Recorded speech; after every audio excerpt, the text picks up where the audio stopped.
salaamaaleykum askanu Sénégal ñu ne fii di ñu teewlu comme ni ko Aliou Sané waxee rek bindoon nañ sax am ab discours waaye dañ ne discours bi tey jaru ko parce que mbir mi def ne këtt ne jon lan moo ne këtt ne jon Sénégal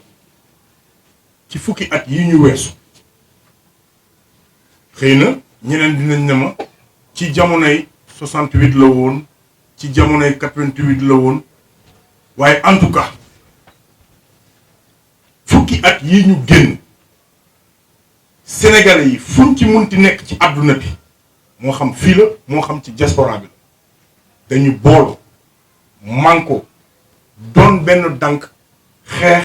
bàyyi fa toute la société civile bàyyi fa tous ces citoyens là qui étaient venus se battre xeex pour que moom tey jii mu mun a bénéficier wu pour jël nguur gi kon wanoon nañu jikkoom ci jamono boobu noonu bi mu ñëwaatee it démarche bi mu jël mooy li ngeen xeexoon yëpp ba jox ma ko dama koy jël ma nasaxal loolu lañ ne duñu ko nangu jàpp ay blogueur jàpp ay journaliste jàpp ay activiste te na nga jàpp ñëpp ni ngi nii yaa fukki at ci ginnaaw ñoom ñoo tax tey nga toog fi nga toog parce que ñoom ñoo doon xeex ngay jël seeni antenne di wax di jël ay site blogueurs yi di bind nit ñi soutenir la jàppale la lu ne nga créé ko fi créé nga fi ay mouvement ci mbedd yi pour xeex say ministre génn nañ ne ñoom ñoo jënd essence di jox nit ñi ñuy taal say député di génn di wax ne jël leen ay jaasi ngeen rey nit ñi bu ñu buggee xeex troisième mandat yooyu yëpp nga toog di setaan mais yow daal li la intéressé mooy da nga bëgg a dem élection te bëggoo ànd ak benn opposant bu crédible li nga bëgg mooy yow dem ba pare créer sa propre opposition loolu lañ la ne Macky Sall du am Sénégal loolu du ñu ko nangu tey du ñu ko nangu ëllëg moo tax wax ji du gudd sénégalais foo mun ci nekk ci àdduna bi commençant ci diaspora bi préparez-vous à manifester devant les ambassades ambassade du Sénégal fu mu nekk ci àdduna bi na fa sénégalais yi dem dajaloo parce que suñu démocratie moo nekk en jeu fii ci Sénégal moo xam Tamba moo xam Ziguinchor moo xam Kaolack moo xam Fatick dem leen seen autorité préfectorale yi ngeen bindu demande yéen ñëpp yëgal xamal leen ne ce vendredi là on va faire une action boo xamante ne action simultanée la que monde entier bi xam ne que le peuple sénégalais s'est levé comme un seul homme et que du bàyyi Macky Sall mu salfaañee démocratie et que ce vendredi là mooy doon le début de yeneen i vendredi yu ciy topp parce que nag trop c'est trop te duñu seetaan Macky Sall mu fayee ñu duñu seetaan Macky Sall mu nasaxal suñu démocratie benn nit du fi nekk Sénégal yëpp nekk fi ay millions de sénégalais nga ne yow la nga bëgg moom ngay doxal la la neex moom ngay def dinañ la wan ne ne on va te barrer la route la résistance s'impose te commencé nañ ko cette résistance là dañ koy manifester partout au Sénégal et partout dans le monde na adduna bi yëg ne Sénégal yëngu na parce que maliens yi ëpp ñu fula ah maliens yi ëpp ñu fula beneen réew ëpp ñu fula Sénégal moo nekkoon exemple de démocratie ci Afrique aujourd'hui ñun gàcce lañ ci Afrique gàcce la Sénégal doon ci Afrique ndax Macky Sall fu ñu jëm kon nag dégg ngeen ko te it ñun waa Y'en a marre lépp luy dynamique citoyenne dañ ko soutenir lépp luy action citoyenne dañ koy soutenir képp kuy sénégalais di xeex pour que suñu démocratie kenn bu mu ko salfaañee pare nañ pour ànd ak yow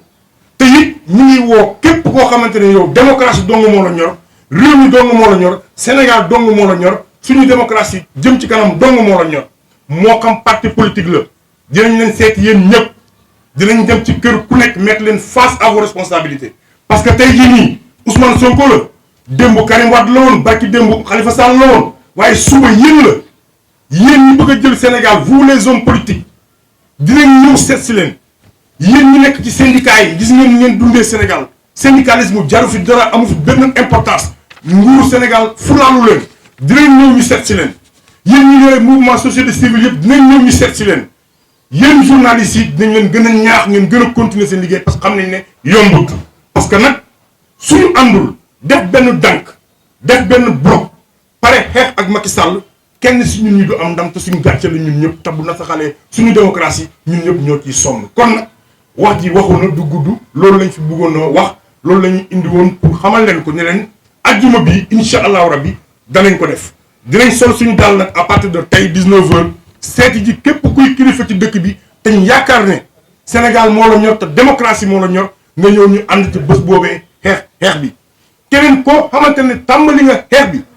te teg ko ci yoon te teg ko ci démocratie ñun tàllal nañ la sa loxo ne la ñun pare nañ pour ànd ci ak yow. kon nag Sénégal yi ñoo ko déggandoo fépp fu ngeen nekk si diaspora bi contact yaa ngi fi xam ngeen ku nekk fa ngeen di contacter il faut que mu nekk une action simultanée benn waxtu boo xam ne ñun ñëpp ñooy marquer le pas pour que Macky Sall xam ne suñu démocratie bi duñ nangu mën a saxal kon boog wasalaam.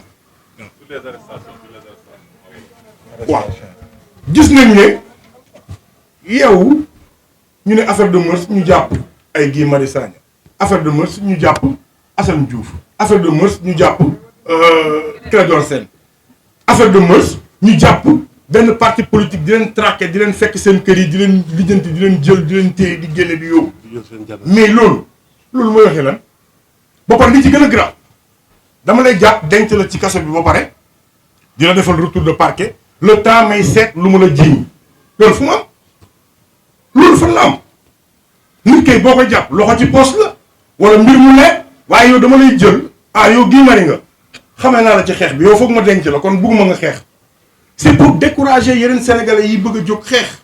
mais li ñu xamul mooy Guy Marius am na ay 1500 Guy Marius Clédor am na ay 500000 Clédor Assane Diouf waxi noppi keneen ak keneen sénégalais yi toog di ñu seetaan ñun ñëpp ay xeexkat lañ ay résistants lañ Macky mënoo noo décourager du sa ay jàpp la gars yi ragal du sa ay xokkatal la gars yi tiit kon nag Sénégal pare leen parce que combat bi dafay gudd te du yomb du benn ñaari fan du benn ñetti fan du benn weer c'est un combat boo xamante ne nii pour consolider pour récupérer suñu ay acquis démocratique kon nag jàpp leen ne du yomb mais nañu pare parce que lu mu ci góobee moom lu mu ko jaral nañu Sénégal jaral loolee lu ko nguur jaral ñun nañu Sénégal jaral loolee te jàpp naa ne sénégalais yi pare ngeen voilà. kon nag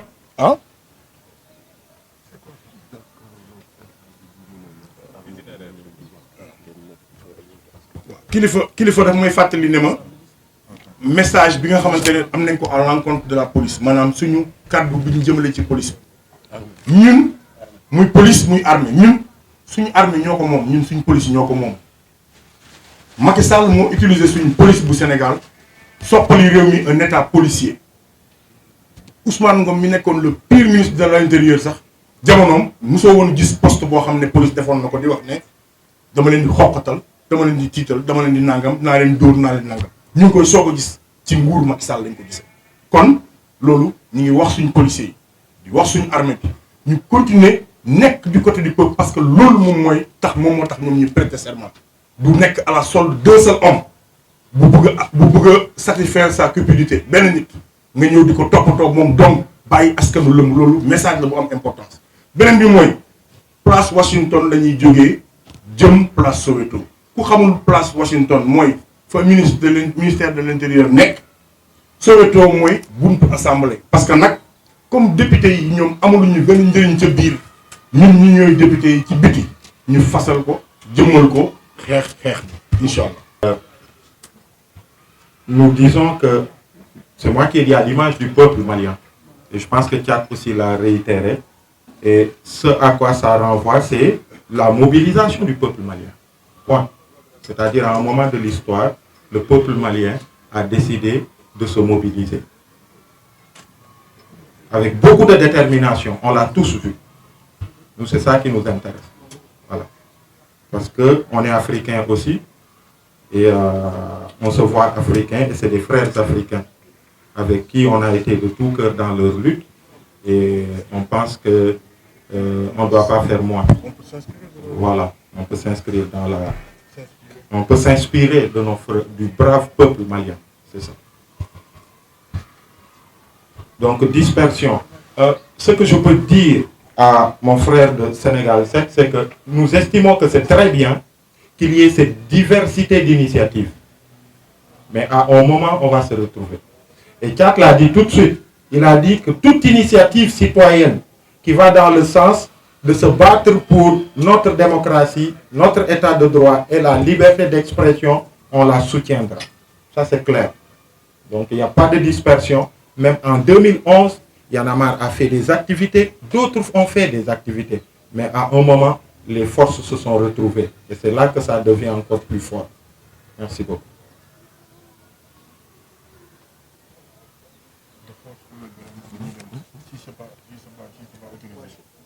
Si ce n'est pas autorisé, on est des citoyens sénégalais. Je vous ai montré du point de vue légal. Nous avons fait tout ce qu'on devait faire. On est sous le régime de la déclaration, mais pas en fait, on est sous le régime de la déclaration. Donc, notre responsabilité en tant que citoyen, en tant qu'organisation qui veut jouir de ses droits en termes de manifestation, la seule chose qu'il nous est demandé, c'est d'informer l'autorité compétente. On l'a fait. Maintenant, c'est à eux de faire leur job, c'est-à-dire d'encadrer cela. Il ne peut pas y avoir d'interdiction. Nous, on fera cette activité et on la fera parce qu'on a fait ce qu'il faut pour la tenir. Voilà. Merci. Pourquoi la place? Bon, on est au Sénégal. Hein. Demain, ce sera une autre place. Demain, ce sera une autre place. Peut-être que aussi, c'est pour que Macky puisse bien nous entendre parce qu'on est à côté. Donc, ça, c'est pour rigoler. Mais c'est juste pour dire qu'on a été à la place de l'Obélisque. Vous avez vu sur d'autres manifestations, on est parti de l'université pour arriver au poste de la Médina. Et pour cette fois-ci, voilà, on a fait, je pense que la dernière grande manifestation qu'on a faite d'ailleurs, on est parti du pont de la Foire pour traverser le camp pénal et arriver au rond-point de Liberté 6. Voilà, il y a eu Daniel Brottier, il y a eu tout. Donc, on est des citoyens sénégalais. On ne peut pas nous empêcher de pouvoir tenir une manifestation pacifique dans un espace qui nous convient et au lieu de notre choix, tant qu'on est en phase avec la loi, c'est-à-dire de faire cette déclaration préalable qui a été faite. Donc, c'est une place comme toute une autre. C'est vrai, la place Soweto a tout son symbole. Oui, c'est vrai. Tchad l'a dit tout à l'heure. Et voilà, on partira de la place Washington à la place Soweto. Et un peu partout au Sénégal, encore une fois, les citoyens feront de même et dans la diaspora aussi. Cette question-là. Avec la tension du pays actuellement, qui traverse le Sénégal, est-ce que vous en êtes sûr que ce sera facile pour vous? Vous allez mener votre point de départ au niveau de la place Washington, qui est juste à côté du ministère de l'Intérieur. Alors, qui dit, monsieur le ministère de l'Intérieur, ça veut tout dire. Avec les forces de l'ordre, est-ce que vous aurez la possibilité d'y accéder avec vraiment cette situation?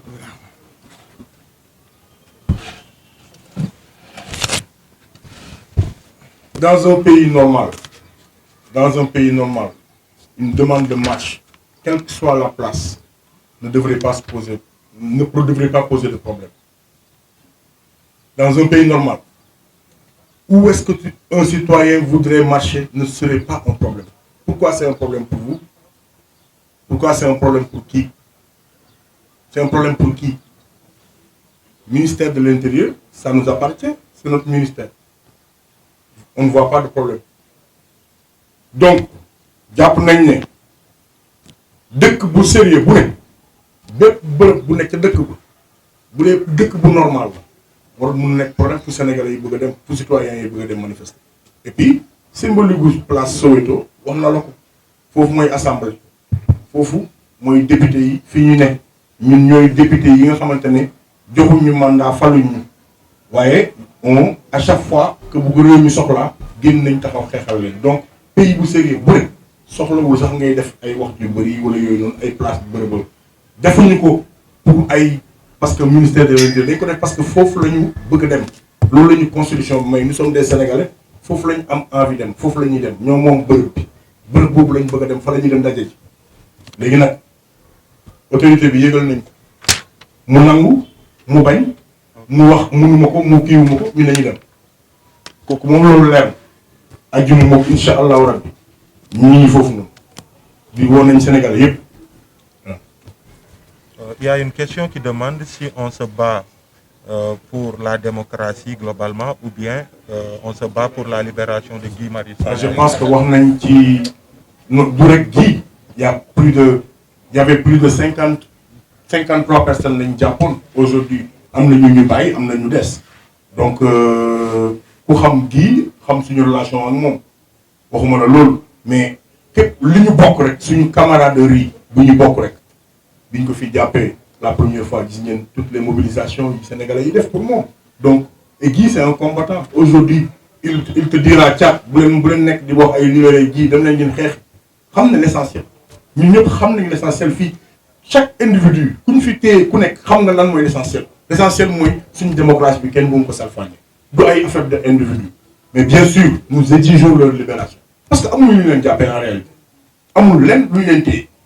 jàpp la ba pare teg la pour dem seet lu ñu la téye loolu amul donc nañ leen bàyyi c'est des arrestations arbitraires du Guy rek Assane Diouf Clédor tout le reste yi nga xam ne téye nañ leen ñu nekk Bignona ñu jàpp Ziguinchor ñun ñëpp nañ leen bàyyi moo tax cette mobilisation elle sera très forte et partout dans le Sénégal simultanément maanaam dajaloo ñëpp même jour même heure Sénégal gi yëpp yëngoondoo amul woon Tamba laa dëkk xaaral ma dem Dakar non Tamba ngay toog def ko fa Kaolack ngay toog def ko fa Ziguinchor ngay toog def ko fa diaspora bi ñu ngi leen di woo Y'en a marre bi nekk Paris par exemple ñoom Abbas ñoom Issa ñu ngi ñuy dégg ak doyen Guèye ils sont en train de prendre leur disposition eux aussi pour connecter toute la diaspora parce que il faut que mu nekk une action simultanée Sénégal bi yëpp àdduna bi yëpp xam ne Sénégal yëngu na bés boobu noonu